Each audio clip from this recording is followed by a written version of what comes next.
Is there something wrong with the way we teach science to kids today and to the students, to the university students?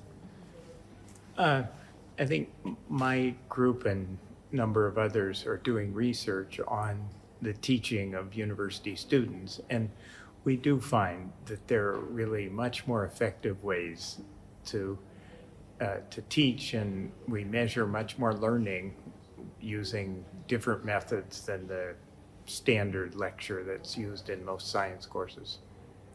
What exactly is the scientific approach that you propose to science education?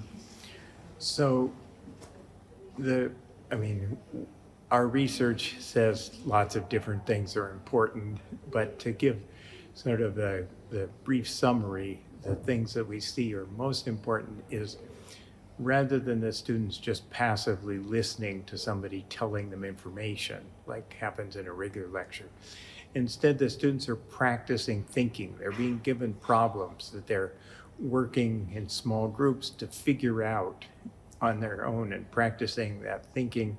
And then the instructor is monitoring what they're thinking and how they're doing, and then regularly gives them feedback on to help them understand what they're thinking's right and what's wrong and how to do it better and the information they need to solve these kind of problems. And so the key idea is really the students are practicing the thinking you want them to learn, and they're getting regular, timely feedback from the instructor on how to improve that thinking. What can we do also to make STEM more inclusive and equitative?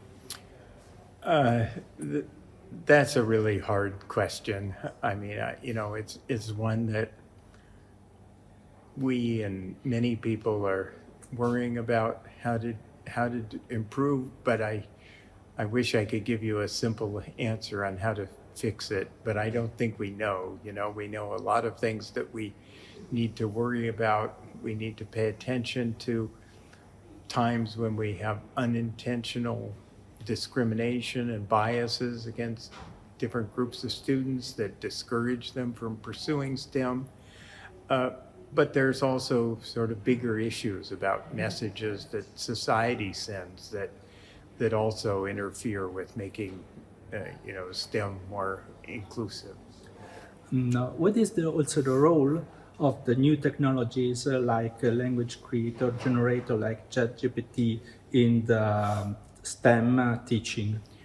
So, I mean, this is something my group has been investigating, but I think lots of people are thinking about this, working on this, and I'd say with confidence, nobody really knows the answer. We're still trying to figure out how these things can be used effectively in education, but we're also trying to understand what it's going to mean to be educated when these models allow one to get so much knowledge so easily, and what is it you still want students to be able to learn, and what do they maybe not need to learn now that they used to. And this is very much an open question that lots of people are struggling with now. You are proposing a very systematic approach to teaching. Do you think it can be also applied also to humanities or other teachings? So the research that we and others do on teaching and learning says there are certain things that just help people learn better.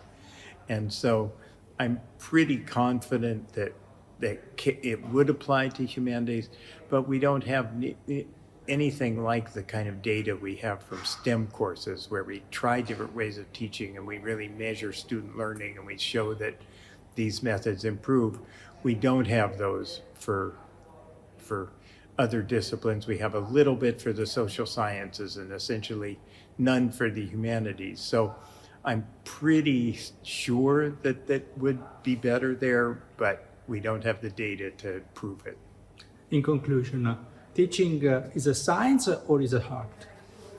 So from my perspective, teaching is very much a science. That the research over the past 20 years, it's, at least in STEM, has really established that there are very clear practices that if a person, if a teacher knows about and applies these practices, you'll get better results. Just like there are certain practices in medicine that automatically make patients healthier than, doing things like bloodletting if you use antibiotics. And so the research, like I say, over the past couple of decades has really allowed us to define and establish teaching expertise in that way. And I'd say, so that clearly makes it a science.